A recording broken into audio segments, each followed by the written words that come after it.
his family from Hong Kong to be here this afternoon. All of Brandon's family are aware of Hoffman's arrest. Brandon's service will be at the Gateway Church, located at 2404 North Carrier Parkway on Monday, November 21st at 11 a.m. And as mentioned previously, Brandon's candlelight vigil will be here at the Public Safety Building at 1525 Arkansas Lane at 6 p.m. this Friday. I would be remiss if I didn't thank all of you in the media for disseminating the picture of the suspect vehicle. It means a lot to us. Thank you. I would also like to thank Gateway Church Pastor Josh Briscoe for opening your home to us once again. I'd like to thank the Dallas Police Department and our friends at the FBI. Chief Eddie Garcia and the interim special agent in charge of the Dallas Field Division, Jim Dwyer, both class acts. They're both my friends, and I appreciate you. And most importantly, I would like to thank every single person who had a hand in the capture of Hoffman, especially the Grand Prairie police officers who refused to stop until this suspect was arrested. You've helped to start the healing process for all of Brandon's family, and that includes all of them, both blood and blue. The Grand Prairie Police Department is second to none. I couldn't be more proud to serve beside these men and women. What questions do you have for me? Chief, is the suspect saying where he got this tag? Did he make it himself or buy it from someone? The suspect was very forthcoming and provided us with a confession, but I'm not going to get into the details of his confession. Are identifying the source of these fake tags part of an ongoing investigation with this department? Yes. Let me say that again in case everybody didn't hear your question. Is identifying the source of this fictitious tag a priority for this department? Yes.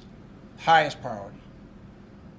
Including anything we can do at the legislative level to solve this problem.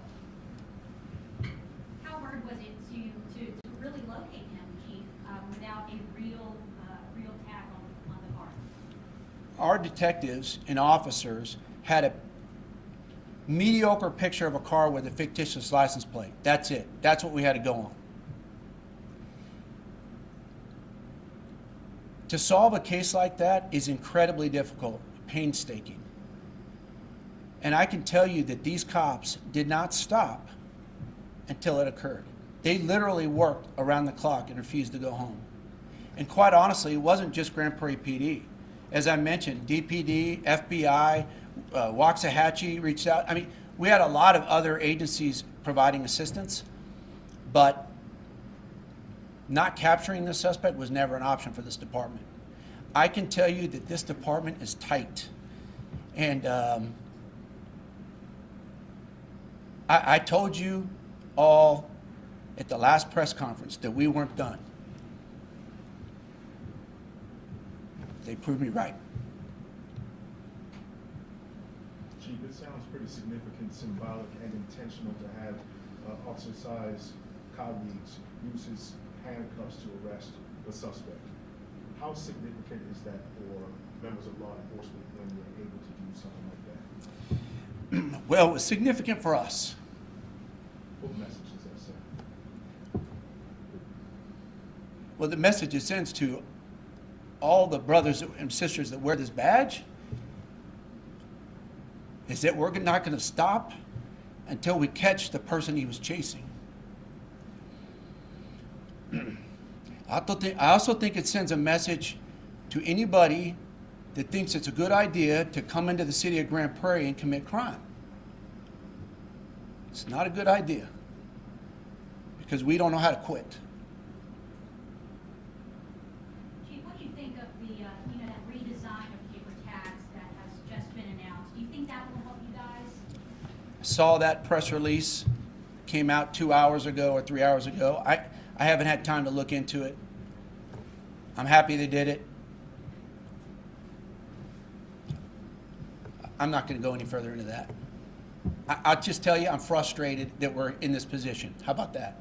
I'm frustrated. We shouldn't even be here. So I'm glad we're doing something. We got more work to do. Where are you frustrated at, sir? The fact that we can just have so many fictitious tags that has